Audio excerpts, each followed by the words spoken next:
Welcome back, everyone. We're moving into the second half of this first day of Super Week, and the Ficio has joined me here along with Candy Panda from SK Gaming. Candy Panda, on a hot streak, but going into a team that's placed last, still it didn't go ideal for you guys, and you told me that you weren't happy with your game. Why is that? Well, our game as a team was probably fine, but for me personally, it was really bad.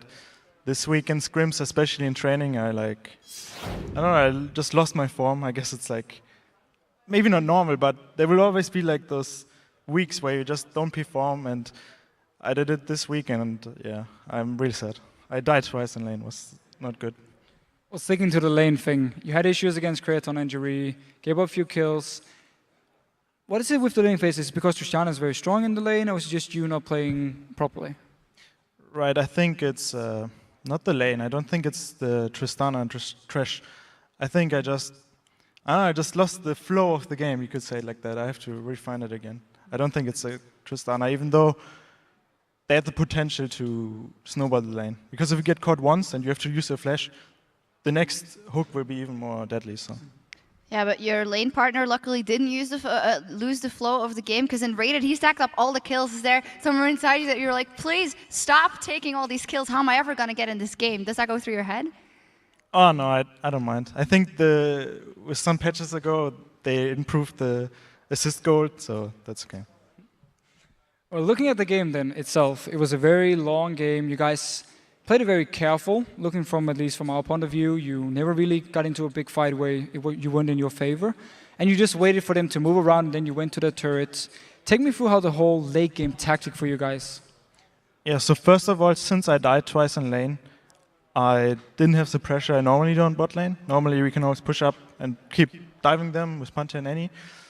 But this game we didn't have it, so it's harder. It also was harder because they had Ziggs. Whenever we try to rotate, he could just ult.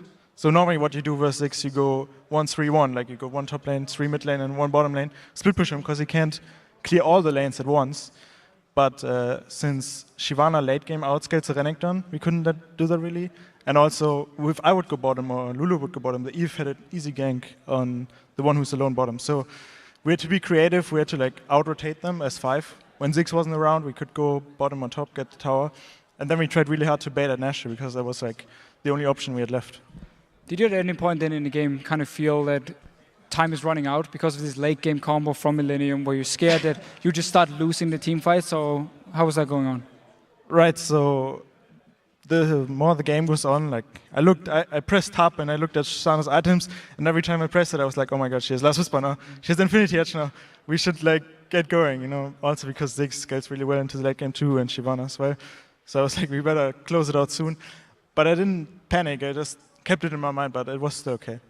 With your Vayne banned out and them going for the Tristana, how does Jinx match up as a late game AD carry? And if you could have chosen again at the end of the game, would you maybe have gone for another AD carry? I might have went for Sivir if I could have chosen, but that's easy to say because after the game it's always easy. But in the game itself, it was Jinx was good because at first I wanted to pick Lucian. I hovered over him for 30 seconds, but then I realized that we had Lulu and they had no threat for me. They had Tristana and Ziggs who won't attack me, and Eve and Shyvana can kill me if Lulu ults me or protects me. So I went for Jinx. Even though it's riskier, it does more damage in the late game. And we didn't even talk about this whole pick and ban phase, which we normally start out talking about. It seemed to me you got pretty much every single pick you guys won, the favorite champion for everyone all the way down. Do you feel the same way, or do you actually feel Millenium maybe had a just as good comp, or maybe even a better comp? I think Millenium picked a bit weird. I think the Eve second pick is reasonable, but the Ziggs first pick confused me a bit. He got nerfed and, well, it's not so effective anymore, I would say. So we got picks we are comfortable with, yeah. I mean, we had some stuff to fall back on, but these were good picks for us, where we can create a good comp out of. So finally, about that game, you said you weren't happy with your performance at all, but Super Week has just begun, so you're going to have to reboot from that one. How do you plan on doing that? Is it something that we can mediate from day 1 to day 2? You can do certainly some stuff. First of all, I will probably just spam the whole night solo queue, just play 20 games. Well, not 20 literally, but a lot of games.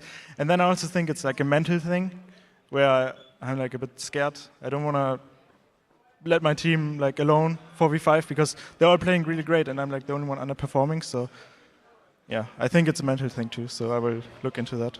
Don't play 20 games. You won't be here on time tomorrow in that case. But, congratulations once again. And at the top of the show, guys, we asked you to sound off on Twitter and tell us which European team do you think will benefit the most this Super Week and why? And here are a few of your answers. The first one is from Atelier2. I think Fnatic can benefit the most from Super Week. They have a favorable schedule that they can build momentum with. And even though they lost, they didn't play bad at all.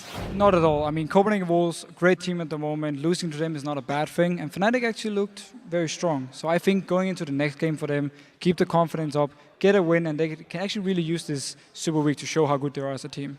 Sure thing. The second one is from Abhes2.